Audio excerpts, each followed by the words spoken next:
Welcome to another video. After the chaos, something still says yes. He didn't kill God. He drew the map of the silence that followed.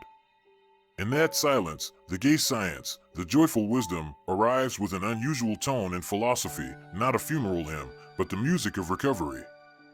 After years of illness and isolation, a voice returns with energy and wants to test the world again. It chooses the aphorism, the brief flash, to catch a life that never runs in straight lines. It laughs at false solemnity, not to destroy, but to dissolve what is hardened so something true can begin. The gay science reaches back to the Gaia Scienza, the joyful craft of poetry. It is a declaration of method. Truth-seeking should be playful, courageous, mobile.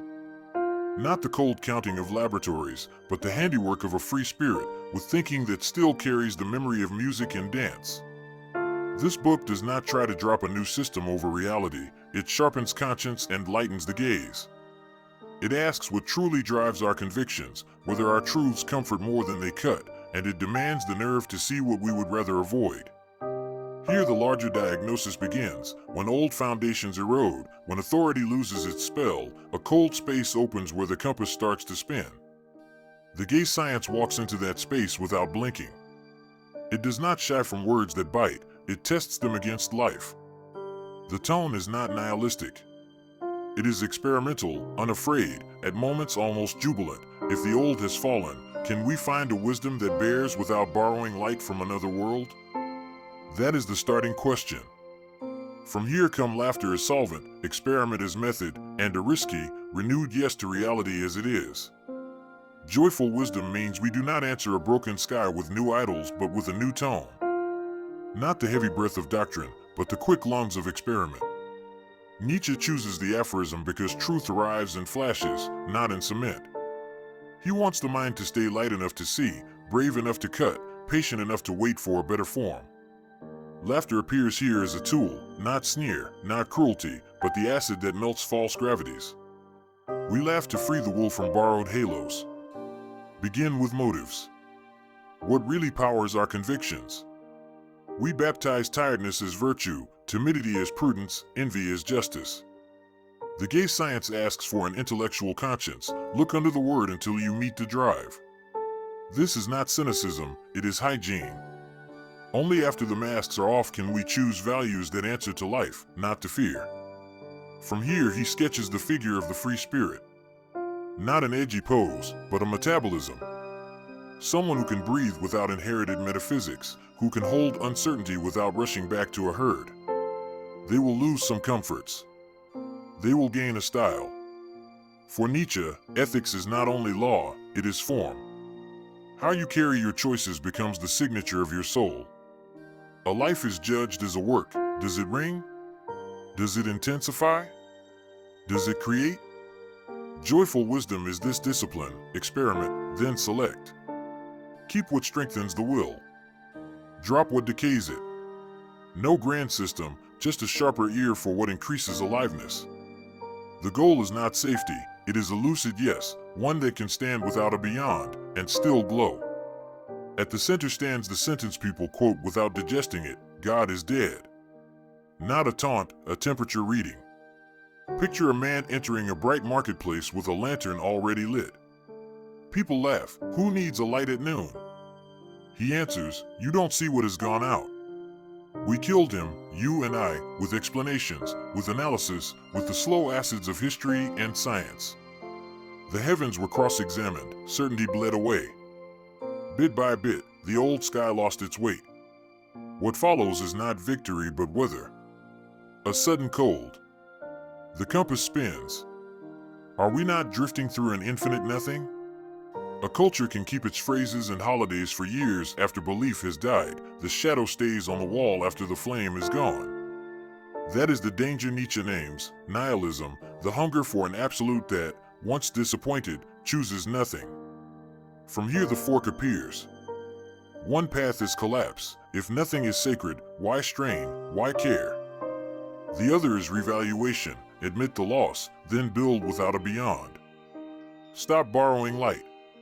Create standards that answer to life here, to growth, to force, to clarity. The gay science wagers that honesty can burn hotter than consolation, that a clean no to dead certainties can make room for a harder, truer yes. So the work begins. Unlearn the habit of kneeling to what no longer commands you. Stand in the open, even if it feels like winter. Let the eyes adjust. If meaning is not given, can it be made?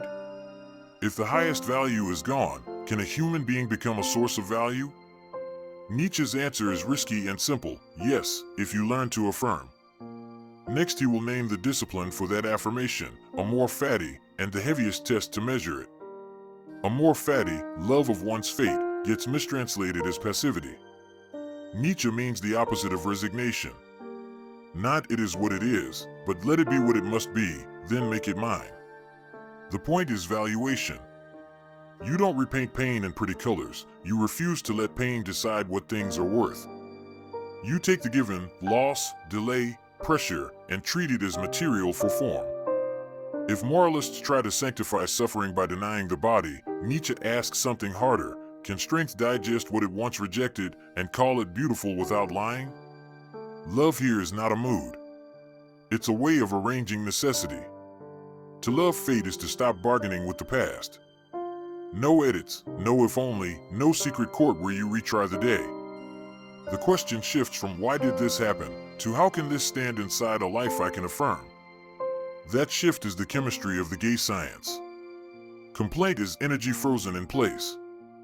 Amor Fati melts it and pours it into a mold you choose. Think of a sculptor faced with a vein of marble full of flaws. The amateur throws it out.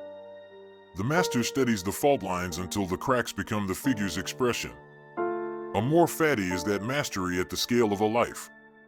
Chance does not vanish, it becomes signature. Limits do not evaporate, they become rhythm.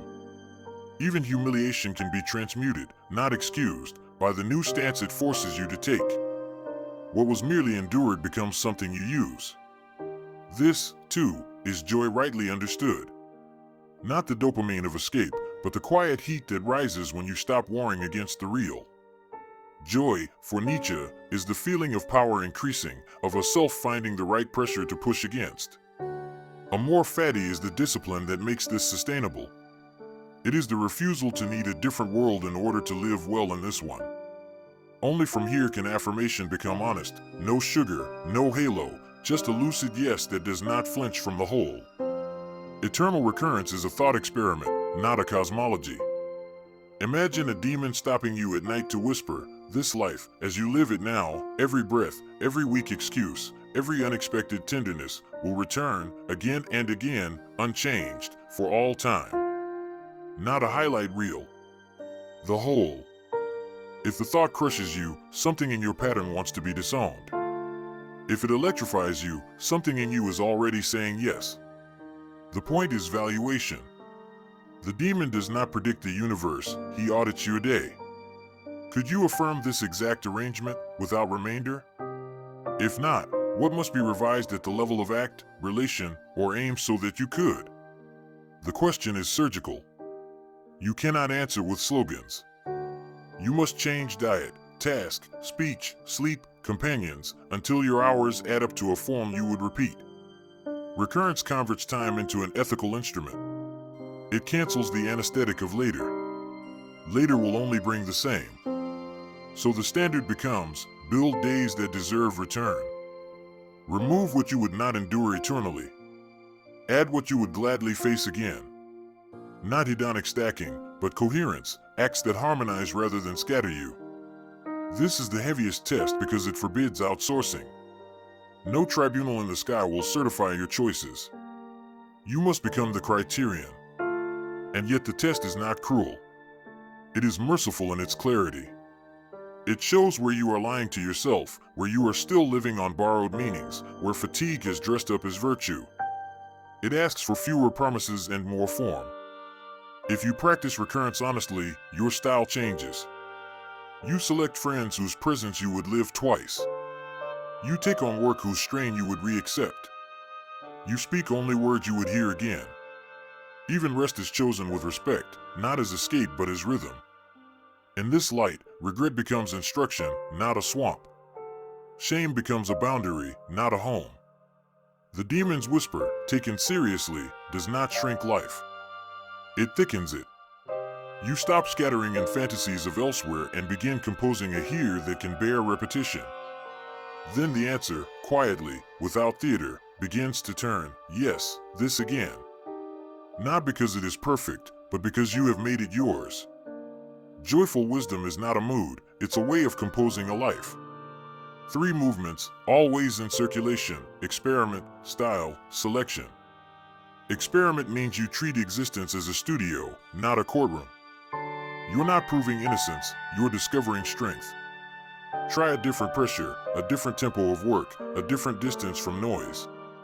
Watch what happens to your clarity, to your courage, to your joy.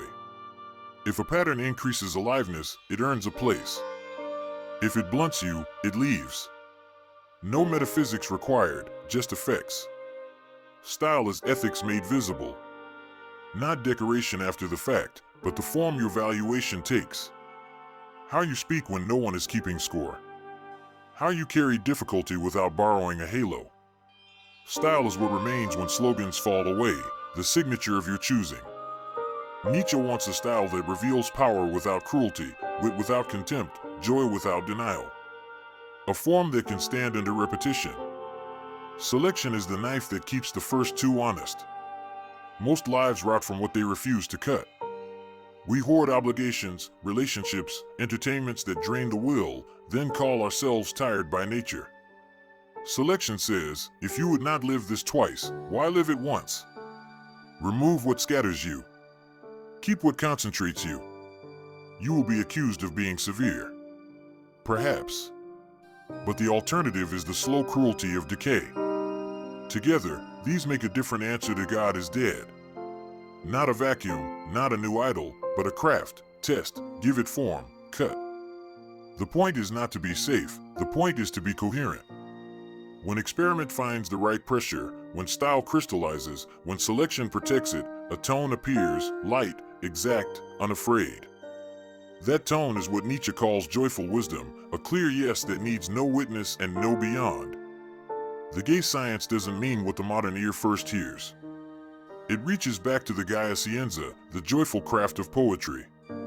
Think troubadours, not test tubes. Nietzsche picks that phrase to signal a method: seek truth with the lightness of someone who can sing and cut at the same time. Joy here is not denial. It is the energy you get when you stop lying to yourself. So the title is a provocation with a smile. He is saying, philosophy need not limp under a cross of gloom. It can move like art, swift, exact, playful without being shallow. The science is the discipline, the intellectual conscience that keeps you from faking. The gay is the tone, a courage that laughs at false gravities and keeps the will mobile. This matters after God is dead. If the old guarantees are gone, you can become heavy in the wrong way, sour, theatrical, martyr-like. The gay science refuses that pose. It chooses a different weight, clarity without bitterness, courage without costume, joy without anesthesia. Its question is simple and merciless: can you face the whole of life and still affirm? Read the title as a compass: joyful, because the yes must have heat; science, because the yes must be earned. Bring both to your day. Then the method of the book, test, form, cut, stops being a theory and becomes the music your life plays. When certainty dies, the work begins. Not with mourning, but with composition. You are no longer managed by a sky beyond, you become answerable to the form your days take. Refuse the counterfeit gravities. Keep the tone, joyful, because the yes must have heat; disciplined, because the yes must be earned. Stand in the open and look at what remains: this world, this body, these hours. Build a pattern you could repeat without resentment. Speak only words you would hear again. Choose friends whose presence you would live twice. Take on labor whose strain you would re-accept. Rest is rhythm, not escape. Let regret instruct you once, then let it go. Do not wait for permission. There is no tribunal to certify your meaning. The criterion is the demon's question: would you live this again? If not, cut. If yes, keep. If maybe, refine until the maybe turns.